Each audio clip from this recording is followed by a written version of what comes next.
Louvado seja o nome do Senhor. Oração, meus amados irmãos, Deus quer falar com você nesta noite.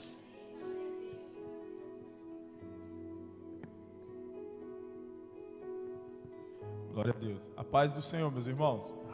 Quantos estão alegres por estar na casa do Senhor nessa noite? Aleluia. Bendiga e adore o nome do Senhor. Maravilha. Meus irmãos, noite de estudo da palavra.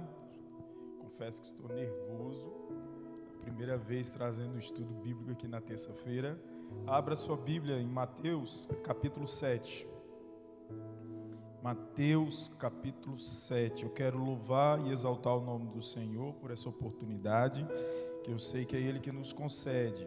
Agradecer ao pastor que nos fez o convite para estarmos aqui, o pastor Magno, e também o pastor João Áquila, que Deus abençoe o ministério dos irmãos. Também pastor Cordeiro, Deus abençoe cada um dos irmãos que estão aqui nessa noite, para louvar, exaltar e bendizer o nome do Senhor Jesus. Amém, meus irmãos? Peço que você permaneça com a sua Bíblia aberta. Eu quero ler a partir do versículo 21. Mateus, capítulo 7, versículo 21 a seguir. Glória a Deus. Todos acharam? Diz assim a palavra do Senhor: nem todo aquele que diz a mim, Senhor, Senhor, entrará no reino dos céus, mas somente o que faz a vontade de meu Pai que está nos céus. Muitos dirão a mim naquele dia: Senhor, Senhor, não temos nós profetizado em teu nome? Em teu nome não expulsamos demônios? E em teu nome não realizamos muitos milagres? Então lhes declararei: nunca os conheci. Afastai-vos da minha presença, vós que praticai. Algumas versões vai dizer: praticai o mal. Em outras vai dizer: praticai a iniquidade. Amém, meus irmãos? Vamos ter uma palavra de oração? Soberano Deus, Pai de eterna e infinita misericórdia, na tua presença nós estamos, Senhor Deus, para te louvar, exaltar e bendizer o teu nome, Pai. Te pedimos, Senhor, toma primeiro e último lugar. Continua falando conosco, Senhor, através da tua palavra. Exorta-nos, edifica-nos e consola-nos, para que o teu nome seja exaltado e glorificado em nossas vidas. É o que te pedimos em nome de Jesus. Amém. Meus irmãos, desde que eu aceitei a Jesus como meu Salvador, ou melhor, que Ele me aceitou, né? Na realidade é Ele que me aceitou com os meus defeitos, com as minhas falhas, com tudo que eu tinha. Eu amo a palavra do Senhor. Eu gosto de dizer e falar, eu sou pentecostal, muito pentecostal. Deus me deu alguns dons dentro dos 9 de 1 Coríntios capítulo 12, que eu conheço, que eu sei. Ele me usa pela misericórdia de Deus. Mas eu amo a palavra, irmãos. É algo que eu trago na minha vida desde o começo por causa de uma frase que eu ouvi. Quando eu aceitei Jesus como Salvador, tinha um pastor que foi meu pai na fé. Ele me instruiu, me ensinou. E ele disse assim: Wellington, eu posso te ajudar a você crescer no ministério, mas você tem que se dedicar. Aí ele disse assim: para que? Ele foi me ensinar os cargos eclesiásticos. Você vai auxiliar, você começa a ajudar dentro da igreja. Você vai a diácono, você continua ajudando. E para você chegar ao presbitério, você precisa conhecer a palavra. Porque o presbítero é alguém que está ao lado do pastor e o auxilia na instrução da palavra para a igreja. Irmãos, e uma coisa que eu sempre tive vontade foi de crescer no ministério. Então eu mergulhei na palavra, fui para a palavra. Eu lembro que naquela época, indo para a Bíblia, eu li a Bíblia toda num período de 1 ano e alguma coisa. Porque eu resolvi mergulhar porque eu queria crescer, ouvindo a instrução dele. E fui trabalhando. Nunca disse não para uma oportunidade dentro da igreja, mas também nunca pedi. Nunca pedi para cantar, nunca pedi para pregar, nunca pedi para orar, nunca pedi, nunca me ofereci. Mas sempre que me solicitado, eu estava à disposição. E vendo nesse movimento de 22 anos, e eu cresci num movimento pentecostal, e muito pentecostal, irmãos, que movimento que a gente chama lá no Brasil de repleplé ou reteté. Todo culto tinha, irmãos. E a gente procurava esses cultos para ir, mas nunca me apartei da palavra de Deus. Por que eu estou dizendo isso? Porque eu conheço as minhas raízes, eu sei de onde eu vim, do movimento que eu vim e participei. E tenho percebido no decorrer dos anos que a Assembleia de Deus especificamente tem passado por um mover que eu estou achando e admirando muito, que é sair dos exageros para ir para o centro da palavra de Deus e ir para o centro. Não deixei de ser pentecostal, mas olhando para essa palavra aqui que nós vimos, por que eu disse isso? Porque no passado, em detrimento do caráter, em prejuízo do caráter de muitos cristãos, valorizava-se aquele que, entre aspas, era usado por Deus. E no crescimento da nossa jornada, a gente observa que o ser usado é uma bênção. Mas preste atenção nessa frase: maior é o que Deus quer fazer em nós do que através de nós. Maior é o que Deus quer fazer em mim, mudando o meu caráter, mudando a minha conduta, do que através de mim. E no passado nós vimos muitas pessoas que queriam ser usados, mas não se aprofundaram no conhecimento bíblico para que fossem transformados por essa palavra. E Jesus, ele previu isso para os nossos dias. E a igreja tem passado por uma transição de valorizar a palavra. Olha a importância da palavra. Abra a sua Bíblia em Marcos, capítulo 16. Nós estamos num estudo bíblico e Deus está nos conduzindo através da sua palavra nessa noite. Marcos, capítulo 16, versículo 19 e 20, diz assim: Jesus instruindo os seus discípulos.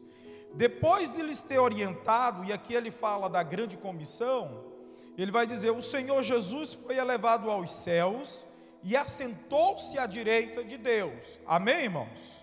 Versículo 20. Então os discípulos saíram e pregaram por toda parte. Amém, meus irmãos? Aí o texto diz assim: e o Senhor cooperava com eles, confirmando-lhes a palavra, com os sinais que a acompanhavam. Então, dentro dessa palavra, o que é que eu creio? Que os sinais não seguem o pregador, os sinais seguem a palavra. Eu creio que enquanto eu tenho pedido a isso a Deus, que enquanto eu prego a palavra de Deus, vidas sejam curadas, vidas sejam transformadas, vidas sejam libertas. Por quê? Porque o texto de Marcos diz que os sinais, e a palavra grega aqui para sinais é semeio. O que significa isso? São sinais que provam que a palavra que eu estou pregando, ela não é minha, ela é de Deus. E o texto que nós lemos aqui, Jesus está no Sermão do Monte. Agora observe o capítulo 4 de Mateus. No capítulo 4, versículo 23 a seguir, vai dizer assim: e percorria Jesus toda a Galileia, ensinando nas sinagogas e pregando o evangelho do reino, e curando todas as enfermidades e males entre o povo. E o texto vai dizer: sua fama correu por toda a Síria. Trouxeram-lhe então todos aqueles que sofriam, acometidos de várias enfermidades e tormentos, os endemoniados, os lunáticos, os paralíticos, e Jesus os curava. Jesus fazia cura, porque Ele é a palavra. Aí o texto diz: e uma grande multidão da Galileia, Decápolis, Jerusalém, Judeia, além do Jordão, seguia Jesus. Então, no momento do Sermão do Monte, existia ali uma grande multidão. Os sinais apontam para Jesus.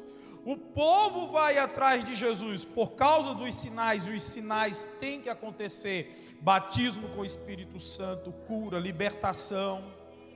Só que quando a multidão chega, qual era o maior ponto, qual era a maior questão para Jesus? Versículo 1 do capítulo 5. Vendo Jesus as multidões, subiu a um monte, assentando-se, os seus discípulos aproximaram-se dele.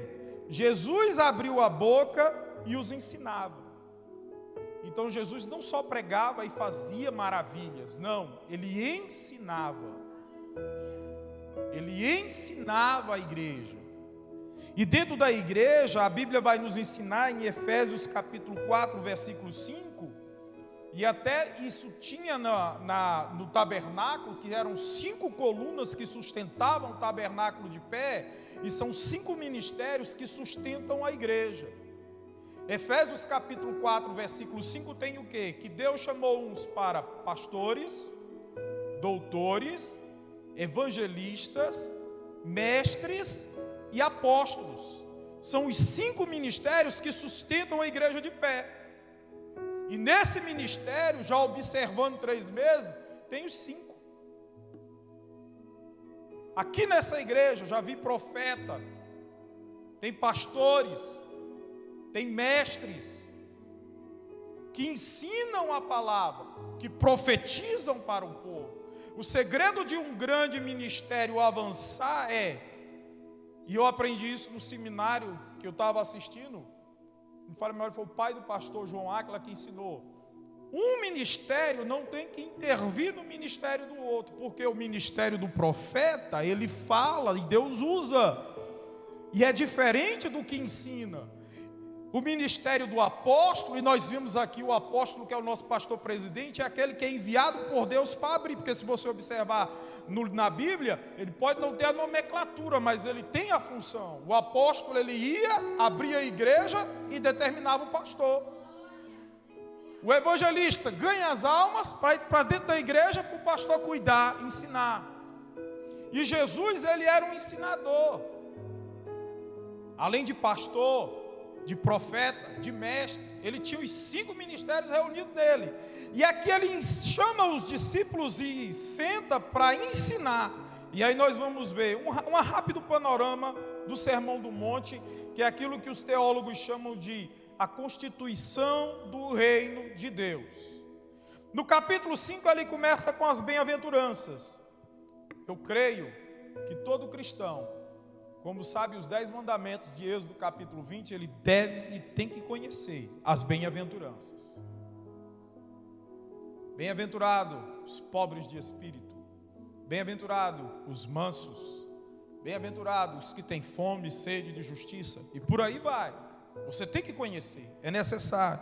E aí Jesus, depois das bem-aventuranças, que quer dizer aquele que é feliz, aquele que é alegre, tem felicidade em si, ele vai fazer 2 afirmações para a igreja.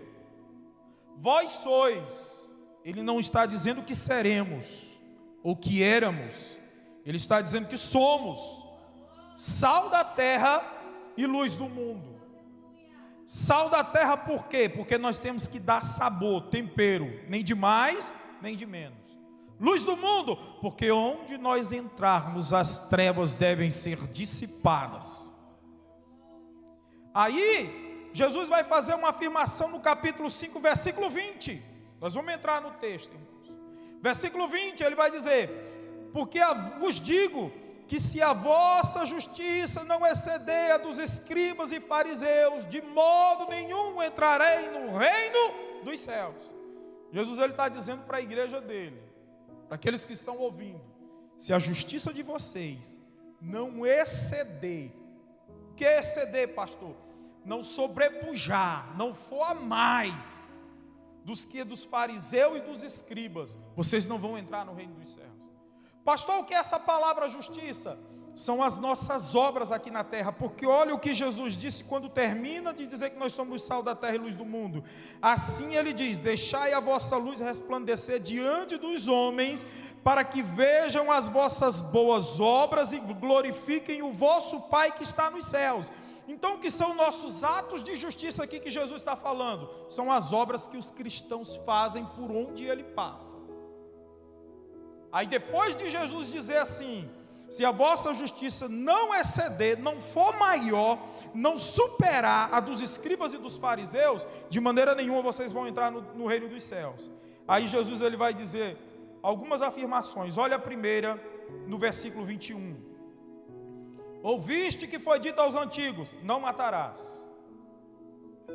Aí Jesus ele vai dizer assim: eu porém vos digo, para exceder, irmãos, eu porém vos digo, que qualquer que se irá contra seu irmão estará sujeito a juízo. Também, qualquer que disser a seu irmão racá, será levado ao tribunal. E qualquer que o chamar de idiota, estará sujeito ao fogo do inferno. Aí ele diz: assim sendo, se trouxeres a tua oferta ao altar, lembrando que teu irmão tem alguma coisa contra ti, deixa ali mesmo, diante do altar, a tua oferta primeiro, reconcilia-te com teu irmão, depois volta e apresenta a tua oferta. Escute, muita gente vai deixar de entrar no céu por falta de perdão, infelizmente. O que Jesus está dizendo? A lei diz: não matarás. Escute, a lei restringe a ação do homem. Por quê? Porque ele podia até ter vontade e se irar contra o irmão, mas ele não podia realizar o ato em si. Jesus ele diz para nós: se a nossa justiça não exceder, nós não entraremos no reino dos céus. Jesus está dizendo: eu quero que vocês controlem através do Espírito Santo de Deus que eu vos dei, a ira dentro do seu coração. Não se ire contra o seu irmão, não se encolerize contra o seu irmão, mantenha a postura e seja um cristão verdadeiro. O que Jesus está dizendo? Ele está atacando não o fazer, mas ele está atacando a intenção do coração do homem. Por quê? A transformação do cristão não é de fora para dentro, ela é de dentro para fora. Aí Jesus ali vai dizer, ele continua dizendo: ouviste o que foi dito, versículo 27, ouviste o que foi dito, não cometerás adultério. Aí nós conhecemos o texto. A lei dizia o quê? Que você não pode fazer, mas muitos que cumpriam a lei estavam com o coração cheio de adultério. Aí Jesus olha para os seus discípulos e diz assim: se a vossa justiça não exceder a dos escribas e dos fariseus, de jeito nenhum vocês vão entrar no reino dos céus. Aí tem irmãs que pega só para os homens, né? Mas a Bíblia está dizendo aqui homem, mas o gênero é os dois. Jesus diz: mas eu vos afirmo, se um homem olhar para uma mulher com uma intenção impura no seu coração, ele já adulterou com ela. E outra vez eu vos afirmo, enquanto a lei restringia a ação, Jesus está dizendo: eu quero que você controle, através do Espírito Santo, o desejo do teu coração. Aí ele continua dizendo: também foi dito, versículo 31, aquele que se divorciar da sua esposa deverá dar a ela uma certidão de divórcio. Versículo 32, eu porém vos digo, qualquer que se divorciar da sua esposa, exceto por imoralidade sexual, faz com que ela se torne adúltera, e quem se casar com ela, com a mulher divorciada, também cometerá adultério. Jesus ele não está aprovando o divórcio. Ele diz que é melhor perdoar e viver junto do que divorciar, porque a carta de divórcio, através de Moisés, foi dada ao homem a permissão por causa da dureza do coração. Não que ele aprove, mas se houve algum tipo de traição, aí a Bíblia permite, mas se não, tem que casar e permanecer firme até o arrebatamento da igreja ou teu cônjuge morrer. É Bíblia? Amém, irmãos? Versículo 33, ele vai dizer: também ouviste que foi dito, não jurarás falso, mas cumprirás rigorosamente os teus juramentos. Aqui Jesus está falando da palavra do crente. A nossa palavra tem que ter ser sim, sim e não, não. Eu não preciso jurar. Aí ele vai dizer: não jure pelos céus, porque é o trono de Deus. E ele vai descer nas grandezas, nem pela terra, porque é o escabelo dos seus pés, nem por Jerusalém, porque é a cidade do grande rei. E não jures por tua cabeça, porque você não pode tornar um cabelo preto ou branco. Você não tem esse poder. Que seja o vosso sim, sim, e o não, não. E aí ele diz: o que passa disso vem do maligno. Amém, irmãos? Aí ele vai dizer no versículo 38: ouviste o que foi dito, olho por olho, dente por dente. Aí o Senhor vai dizer: não resista ao perverso, mas se alguém te ofender com um tapa na face direita, volta-te também a outra. E se alguém quiser processar-te, tirar-te a túnica, deixa que leve também a capa. Assim, se alguém te forçar a andar 1 milha, vai com ele 2. Dá quem te pedir e não se desvie de quem deseja que lhe empreste algo. Jesus está ensinando a igreja a viver sobre a face da terra, para que ele tenha paz com todos, para que ele viva uma vida consagrada ao Senhor, para que ele viva uma vida de santidade. No capítulo 6, ele vai ensinar a igreja como viver no reino. Ele vai falar de como fazer caridade, de como dar esmola. Ele vai ensinar a orar. Ele vai ensinar a jejuar. Ele vai ensinar onde investir os nossos recursos. Ele vai dizer para nós que o nosso olho é como a nossa lâmpada. Se o olho for bom, todo o corpo será bom. E no capítulo 7, Jesus, e aí ele entra na palavra da providência, que é aquele texto que nós dizemos: olha, ele cuida das aves do céu, ele cuida das flores do campo. E aí ele diz: olha, buscar em primeiro lugar o reino de Deus e a sua justiça, e as demais coisas vos serão acrescentadas. Ele está dizendo assim: viva no reino descansado, porque Deus cuida da sua igreja, cuida do seu povo. Aí ele entra no capítulo 7, é o último capítulo do Sermão do Monte, e aqui ele vai falar sobre a prudência no julgar, o cuidado no julgar. Ele vai falar sobre a perseverança na oração. Ele vai falar dos 2 únicos caminhos, e ele vai falar no texto que nós lemos aqui como base para a nossa meditação nessa noite. Ele vai dizer que pelo fruto nós conhecemos a árvore, pelo fruto. E ele diz: acautelai-vos dos falsos profetas, eles se aproximam de vós, disfarçados de ovelhas, mas no seu íntimo são como lobos devoradores. Como conhecê-los? Pelos frutos. Pelos frutos. Preste atenção, não é pelo que ele prega, não é pelo que ele profetiza, não é pelo que Deus usa ele em cura ou libertação, não. É o fruto. A manifestação dos dons dentro da igreja é necessário para a edificação da igreja. E a igreja é edificada. Mas nem todos aqueles, e o texto vai dizer para nós aqui, nem todos que são usados por Deus, eles entrarão no reino dos céus. Por quê? É usado por Deus, mas não teve o seu caráter transformado. Aí o texto vai dizer assim: nem todo o que diz Senhor, Senhor entrará no reino dos céus, mas somente o que faz a vontade de meu Pai. Versículo 21, que está nos céus. E Jesus vai dizendo assim, essa é uma palavra pesada, irmãos, que Jesus está dando aos seus discípulos. Muitos naquele dia me dirão: Senhor, Senhor, não temos nós profetizado em teu nome? Eu pergunto: qual é o pentecostal que não gosta de profecia? Eu gosto de ouvir uma palavra profética. Se for direcionada a mim, quem não quer saber do futuro? O que Deus tem reservado para mim? Quantos já não caíram na tentação de buscar por profetas para ouvir a voz de Deus? Eu preciso ouvir a voz de Deus. Eu quero ouvir a voz do Senhor. Aí tem aquela irmã, né? Todo mundo conhece. Ela, vai lá a hora que Deus usa. Mas nós temos que ter muito cuidado. Aí o texto diz, continua dizendo: não profetizamos em teu nome não expulsamos demônios, e em teu nome não realizamos muitos milagres. Veja que eles mesmos vão declarar com seus lábios em teu nome,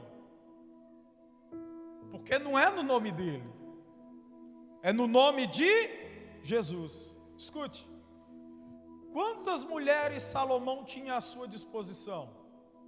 Vocês lembram? 1000 mulheres. Dentro dessas 1000 mulheres, havia uma divisão de 700 e 300. Agora eu não me lembro quais eram as concubinas e quais eram as esposas. Porque qual foi a sabedoria de Salomão para que houvesse paz e prosperidade no seu reino? Ele fez alianças políticas através do casamento. Então a sua casa se encheu de mulheres, porque era permitido naquela época. Certo é que as esposas tinham aliança e as concubinas só serviam para ser usada. É pesado o que eu vou dizer, mas tem crente dentro da igreja que é concubina, só serve para ser usado. Só é usado por Deus, porque não tem aliança. É usado por Deus. Ele profetiza, ele fala em línguas, ele cura no nome de Jesus, expulsa demônio. É o texto que nos está dizendo, e é o próprio Cristo que está declarando. Aí o texto, Jesus vai dizer aqui: muitos me dirão, no versículo 23, então lhes declararei, nunca os conheci. Afastai-vos da minha presença, vós que praticais a iniquidade. Olha a importância da palavra. A palavra pecado no grego é armartia, que nós temos a doutrina da armartiologia dentro da teologia, que é o ensino ou o aprendizado sobre o pecado, não é, pastor? Jesus não usa a palavra pecado, ele usa a palavra iniquidade. Qual é a diferença? A palavra grega aqui usada é anomos, que a partícula A no começo da frase é uma palavra de negação, é não. E a palavra nomos é lei, é alguém que conhece, é alguém que sabe os mandamentos, mas não obedece por livre e espontânea vontade. Ele sabe que não pode adulterar, mas ele adultera. E quando a gente fala de adultério, muitos de nós só levamos para o lado do pecado sexual. Mas quando eu pego, fazer um exemplo para você entender. Se eu pegar um refrigerante, uma garrafa de refrigerante, seja ela qual for a marca, e beber a metade desse refrigerante e depois acrescentar água nele, eu adulterei a fórmula daquele refrigerante. Então o adulterar muitas das vezes está nós até mesmo adulterarmos a mensagem que pregamos. Quantos sabem que não deve adulterar, mas adultera?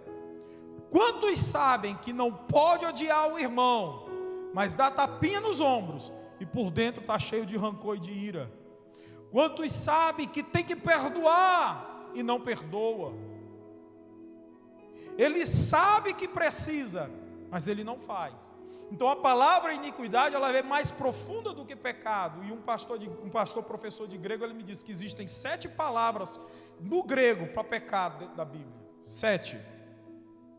E ele vai só se aprofundando. Então quando Jesus ele olha para os discípulos e eles diz que esses homens que são usados, e que naquele grande dia ele vai olhar e ele vai dizer, nunca os conheci. Aí você pode se perguntar, mas como Jesus não conheceu alguém que falou no seu nome, fez milagre no seu nome, operou maravilhas, profetizou no nome dele, porque o conhecimento dele é ilimitado, como ele vai dizer que nunca os conheci? Aí a palavra grega nos traz um mistério, porque eu conheço 2 palavras gregas para conhecimento. A primeira é meno, ou é nemo, que é um conhecimento que todos têm de olhar. Esse conhecimento de Jesus aqui, quando ele diz, nunca os conheci, é uma palavra grega chamada gnosco. Se não me falha a memória, eu já vi o pastor Áquila pregar sobre essa palavra aqui. Eu tenho impressão. Essa palavra, irmãos, ela vai além do conhecimento normal. Abra sua Bíblia em Lucas, capítulo 1, versículo 34. Lucas, capítulo 1, versículo 34.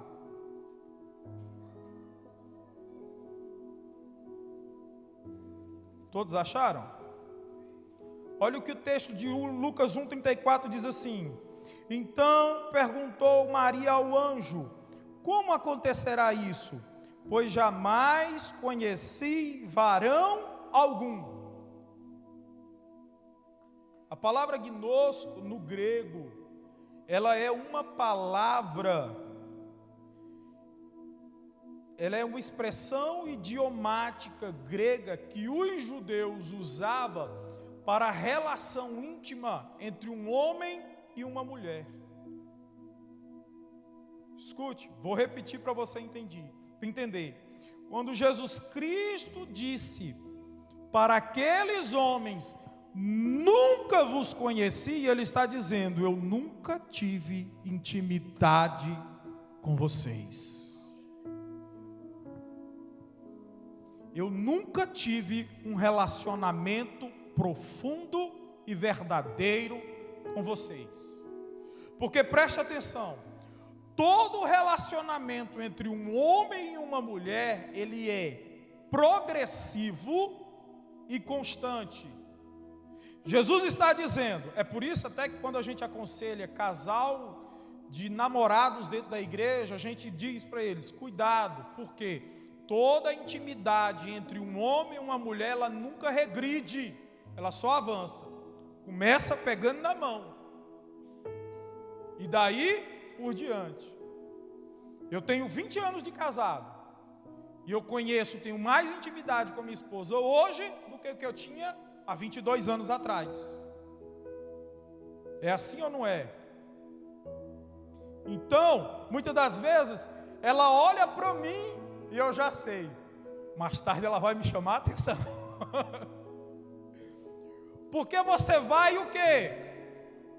Aprendendo a conviver, aprendendo a entender e a saber até o que o outro pensa. Então, quando Jesus ele está dizendo: nunca vos conheci, ele está dizendo: eu nunca tive nenhum tipo de intimidade com vocês. É por isso que quando ele ensina a orar, ele vai dizer no capítulo 6: quando entrares no teu, porque quarto é lugar de intimidade. Quarto é lugar de intimidade. E aí tem algumas características. Nenhuma intimidade forçada, ela vem de Deus. Por quê? Intimidade forçada é violência, e Deus não se deixa violentar. Jesus não se deixa violentar. Toda intimidade feita por barganha é prostituição. Deus não se vende. Não adianta trocar, você não tem moeda de barganha. Então toda intimidade ela tem que ser progressiva e ela tem que ser constante. Jesus está dizendo para esses homens: vocês até usaram o meu nome, fizeram milagres, fizeram maravilhas, mas não tem nenhum tipo de relacionamento comigo. E ele está ensinando para a igreja que mais importante do que ser usado por Deus é ter intimidade com Ele, é ter proximidade com Ele, é estar junto a Ele, é viver para Ele, é ter intimidade do quarto. E diz: quando entrares no teu quarto, dobra o teu joelho, e que o teu pai que vem em secreto, ele te recompensará em secreto. Olha o desejo de Jesus por intimidade com o crente, de conhecimento íntimo. Conhecimento íntimo vai além de conhecimento superficial, porque todo mundo já ouviu falar de Jesus. Quando você anda por aí, você vê muitas pessoas dizendo: o sangue de Jesus tem poder, falando o nome de Jesus, mas não o conhece, não sabe quem Ele é verdadeiramente. Então quando Jesus ele vai dizer para essas pessoas aqui: olha, nunca vos conheci, afastai-vos de mim, vós que praticais a iniquidade. Jesus está dizendo para nós que não é pelo que nós fazemos, é o que nós somos diante dele que vai fazer com que nós entremos no céu. Porque olha o texto, ele vai dizer assim: nem todo aquele que me diz Senhor, Senhor entrará no reino dos céus, mas aquele que faz a vontade, é aquele que vai para a palavra e vive a palavra de Deus e obedece os seus mandamentos e obedece as suas instruções e anda conforme o Espírito Santo de Deus lhe orienta. Por quê? Porque o texto que Paulo escreveu aos Gálatas vai dizer assim para nós, presta atenção, o que é andar conforme a vontade de Deus, o que é ter intimidade com o Senhor, é deixar o Espírito Santo de Deus transformar a gente de dentro para fora. Aí ele vai falar do fruto do Espírito, a partir do capítulo 5, no versículo... Mas jogas mais do que ela. Glória a Deus. No versículo como quando compras uma consola para o teu 22 diz assim: entretanto, o fruto do Espírito é amor, alegria, paz, paciência, benignidade, bondade, fidelidade, mansidão e domínio próprio.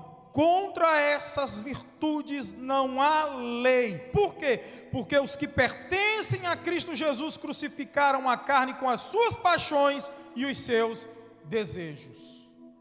Aquele que produz o fruto do Espírito anda sempre e está sempre no centro da vontade de Deus. Agora escute, quando Jesus Cristo ele está dizendo para os seus discípulos: nunca vos conheci, afastai-vos da minha presença, vós que praticais o mal. E aí ele continua dizendo: assim todo aquele que ouve estas minhas palavras e as pratica, será comparado ao homem sábio que construiu a sua casa sobre a rocha. Jesus está ensinando para os seus discípulos: quando você ouve a minha palavra e pratica, é a prática da palavra, no dia a dia. Alguém pisa no teu pé, você vai primeiro e diz: Senhor, me desculpe, eu não quis colocar o pé debaixo do seu. E eu fiz uma analogia uma vez numa igreja que eu dirigia. Eu falei: ir para o céu é como pegar um ônibus totalmente lotado, totalmente cheio, de maneira que como você não tem como se mexer dentro do ônibus. Eu não sei se alguém já andou de ônibus, eu já andei muito. E quando você pega o ônibus lotado, de vez em quando você pisa no pé de alguém. De vez em quando alguém pisa no seu pé. E eu não sei se você já viu confusão dentro de ônibus, a primeira coisa que o povo grita é: leva para a delegacia. Ou então, tira quem está fazendo confusão.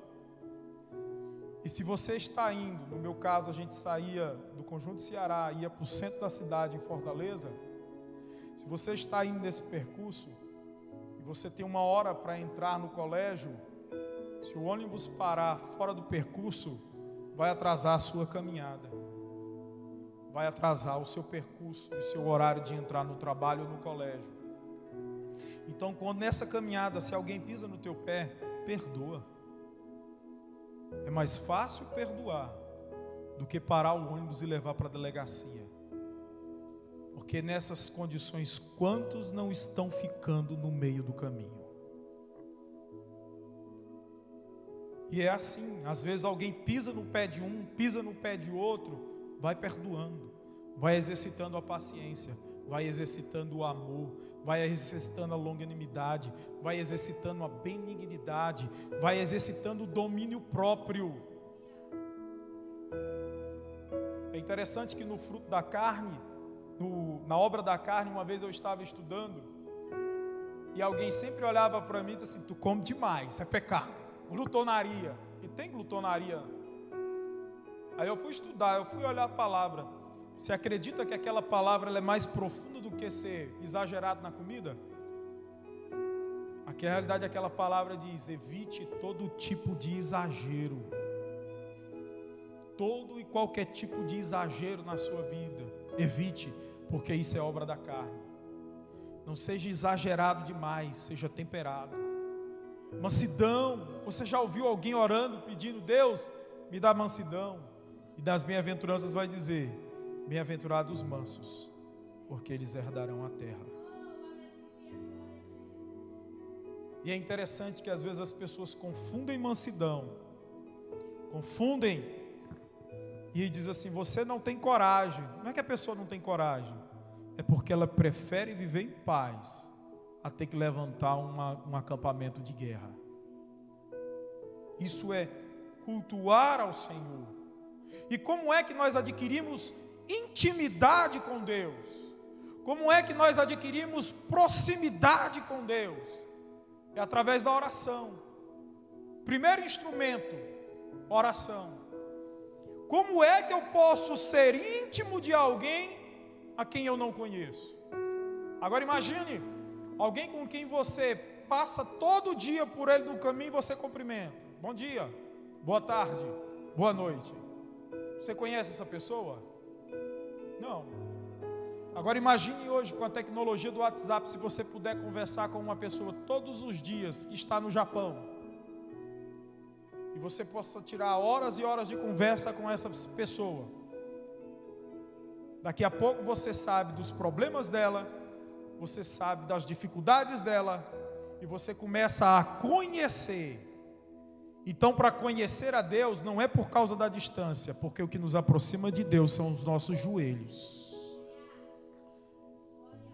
Como é que eu posso dizer que eu tenho intimidade com Deus, se eu não leio a sua palavra? E principalmente, se eu não obedeço a sua palavra. Jesus, ele está exortando, ele está dizendo a esse povo: olha, todo aquele que não faz a vontade de meu Pai não entrará no reino dos céus. Então não é o quanto eu sou usado, é o quanto eu obedeço a palavra de Deus. A palavra é um instrumento de salvação para as nossas almas. Eu estava estudando sobre culto e estava meditando na palavra culto, porque tem pessoas que pensam que eu adquiro intimidade com Deus vindo para a igreja e para o culto todos os dias. Olha como nós nos enganamos com a palavra culto. No Antigo Testamento, a palavra hebraica para culto era abade. No Novo Testamento, os apóstolos usaram a palavra latrel. As duas semelhantes. Por quê? Qual era a ideia tanto dos antigos como dos apóstolos que escreveram no Novo Testamento? A ideia de culto era o de serviço. As duas falavam de serviço no templo. E quem prestava culto? Os oficiais, os levitas, os sacerdotes. Por quê? O povo vinha com os seus sacrifícios, entregava para eles, e eles sacrificavam, derramavam sangue, tiravam o couro, queimavam a carne, e depois levavam o sacrifício para dentro do altar, oferecia incenso. Isso era culto. Aí veio a tradução latina, para o latim. Jerônimo traduziu, tanto no Antigo como no Novo Testamento, ele pegou as duas palavras e traduziu como culto. No latim, C-U-L-T-U, culto. Só que no latim, da palavra culto, surgiram mais duas palavras que falam profundamente para nós, que não sabemos o que é culto. Veio a palavra cultivo e cultura. O que é cultuar? É cultivar relacionamento com Deus. Tem pessoas que cultivam relacionamento com animais e com plantas. Você já viram aquelas pessoas que dão mais atenção a cachorros dentro da sua casa do que aos próprios filhos e esposa? Já viram aquelas pessoas que cultivam um relacionamento com um carro? É mais importante o carro do que o meu filho. Se ele arranhar... Você já viu aquelas pessoas que cultivam relacionamentos, mas não tem relacionamento com Deus? Culto é cultivar. É como você pegar uma planta. Como é que você cuida de uma planta? Pega a planta, põe no sol, rega a planta, tira do sol. Você está cultivando, sim ou não? Um dia ela vai dar o fruto. Então cultivar, culto é cultivar relacionamento com Deus. É eu me relacionar. Bíblia e oração é a base. E a partir da Bíblia e oração vem a segunda palavra, cultura. Porque todo o reino tem uma cultura. Eu era roqueiro, andava de preto, cabelão, barbudo. E no meio do meu grupo, nós tínhamos uma cultura. Qual era a cultura do grupo? Beber cachaça e ouvir rock pesado. Era cultura, era aquilo que nós tínhamos na adolescência, viu, irmãos? Aí eu aceitei Jesus como meu Salvador. Cultura do reino. E a cultura só entra na nossa vida a partir do cultivo de relacionamento. Leitura da palavra e oração. Aí a cultura mudou. Cabelo cortado, barba bem feita, roupa alinhada. Mas muito mais. O que é a cultura do reino? Se eu mentia, eu deixei de mentir. Porque a Bíblia diz que na cultura do reino eu não posso mentir. Porque em João capítulo 8 vai dizer que todo aquele mentiroso é filho do diabo. Eu não sou filho do diabo, eu não vivo na mentira, eu vivo na verdade. Cultura do reino, aquele que rouba, deixa de roubar. Cultura do reino, aquele que engana, deixa de enganar. Cultura do reino, aquele que fazia coisas erradas, passa a fazer coisa certa. Isso é conversão. Então preste atenção. Culto. O meu culto começa quando eu abro os meus olhos de manhã bem cedo. Agora, que tipo de culto nós temos oferecido ao Senhor? Essa é uma palavra que Jesus ele vai olhar um dia e vai dizer: olha, eu não vos conheço. Por quê? Porque vocês nunca cultivaram intimidade comigo e não andam na cultura do reino. Aí Jesus olhou para eles e disse: vocês até fizeram milagre, vocês até profetizaram, isso acontecerá no futuro, né? Mas ele está dizendo para os discípulos ali: e vocês até expulsaram demônios, mas deixa eu te falar, vocês fizeram no meu nome. E nós sabemos que toda a honra e toda a glória seja dada ao nome de Jesus, porque esse nome tem poder. Esse nome tem poder. Então, quando Jesus olha para os seus discípulos, ele diz assim: obedeçam os meus ensinamentos, viva no centro da minha vontade, que aí sim vocês vão entrar no céu. Por que eu comecei com aquela introdução? Porque hoje nós vemos a igreja do Senhor caminhando a passos, ainda que sejam lentos, mas na valorização da palavra de Deus dentro da igreja. Nós devemos permanecer. Ontem foi falado aqui numa reunião, temos que pregar Jesus, temos que levar a palavra de Jesus e principalmente devemos viver Jesus, para que as pessoas vejam Jesus em nós. Vou até usar uma frase que eu não sei de quem é, mas eu coloquei esses dias no meu telefone. De 100 pessoas, uma vai ler a Bíblia, 99 vai olhar para o cristão. Que possamos ser a Bíblia que o povo aí fora leia. Mas como que eu vou conseguir isso, pastor? Conhecendo a Jesus na sua intimidade. E quanto mais nós conhecemos a Jesus, mais nós parecemos com Ele. Pastor, prova na Bíblia. Abra o Salmo de número 115. Salmo de número 115.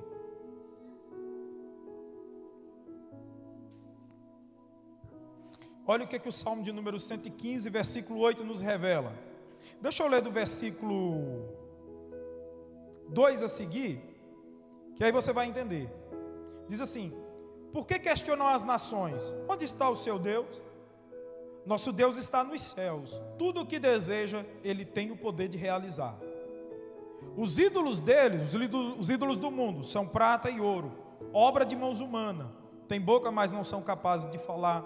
Olhos, mas não podem ver. Ouvidos, mas não conseguem ouvir. Nariz, mas não possuem olfato. Suas mãos apalpam, não apalpam. Seus pés não caminham. Som nenhum emite da sua garganta. Aí o salmista vai dizer assim: sejam como eles, quem os fabrica e todos os que neles se depositam confiança. Aí o versículo 9 diz assim: confia no Senhor, Israel, Ele é o teu auxílio e o teu escudo. Sabe o que o Salmo 115, versículo 8 diz para nós? Que nós nos tornamos parecidos e semelhantes àquele a quem nós adoramos. Então, se eu cultivo relacionamento com Jesus, eu adoro somente a Ele, eu vou me parecer. Amém? Convido a igreja a ficar de pé em nome de Jesus. Posso orar por você nessa noite? Soberano Deus, Pai de eterna e infinita misericórdia, a Tua palavra, Senhor Deus, foi ministrada aos nossos corações, Pai. Que nessa noite, Senhor Deus, ela possa cair, como diz a Tua palavra em Marcos capítulo 4, Senhor, num coração fértil, para produzir a 30, a 60 e a 100 por um, Senhor. Que o meu coração seja esse terreno fértil, Senhor da glória, meu Deus, e que eu possa produzir fruto no Teu reino, para que o Teu nome seja glorificado e exaltado.